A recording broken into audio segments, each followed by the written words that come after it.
Every runner in a race runs fast and they run hard, but only one's going to make it to the end first, because there's only so much room at the end for the best. And basically what this says is that those other runners, they tried hard, they did their best, and they didn't win. And it might have been their dream to win, so their dream wasn't realized. You hear all the time, it's like, if I can do it, anyone can do it. Believe in yourself and your dreams will come true.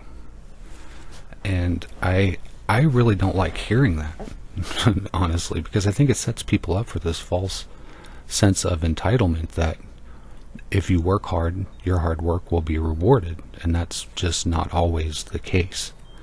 And when it happens to people, they just want to give up. And we all lose. We all lose. The runner who won the race can enjoy that win because every other runner worked hard. So even if you don't win the race, you still helped everybody win in the end, because ultimately the race is just a way to prove how special we are as human beings and what our capabilities are and how incredibly imaginative and creative we can be. So we have to follow our dreams, even if there is a more likely chance that you'll fail than you'll win. So for me, being a working artist is, the end game for me is to not have a life of regret, to never have tried. I can get to the end of this and feel like it's not fair. I tried hard and it didn't work out for me. But even that's a lot better than feeling like it's not fair and I regret never having tried. So even though I got pushed off the cliff of having to be a full-time working artist, and it has been a terrible struggle for me. I mean, it's not so much keeping my head above water, it's like keeping my nose out of the water. I mean, it's just like, it's kind of gotten that dire for me at times. It's really up and down on like a weekly basis. And this week in particular has been really tough in a way, because I haven't made any sales, and I did find a part-time job, so now I've got something that I can count on. But even then, it takes time away from doing art, but it is something that I can rely on, so that if I do fail at being a working artist, at least I'm not going to be homeless. So it's important, if you are trying to be a working artist, of course, have something that you can fall back on, or something that you can rely on in terms of a regular income, because you are going to have dry spells, especially now. There's news out about how the art market, or people in general who buy art, may not understand it.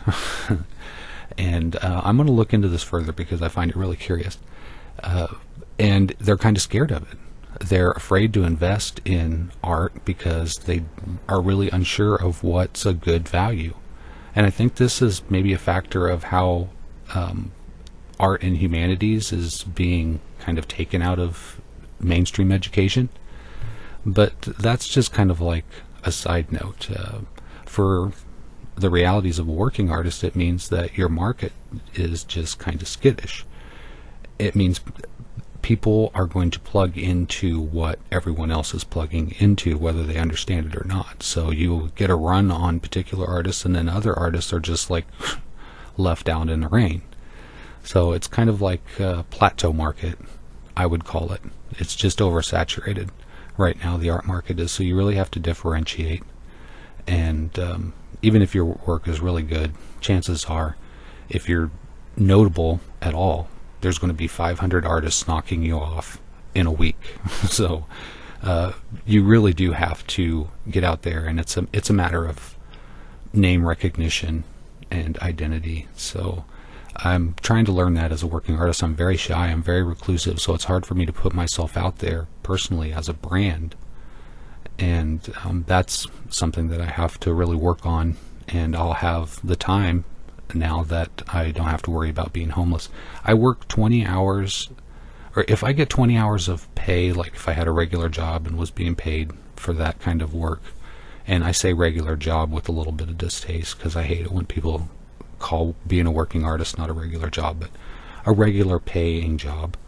I get 20 hours worth of pay there, and as a working artist I have to work 80 hours or more for that $20 worth of pay, because I have to acquire customers. My market is so small, and there are a lot of factors that play into why I have to work so hard as an artist and get so little back monetarily. I get a lot of back in personal satisfaction because I am trying to live my dreams, however clunky and wobbly I am at this point.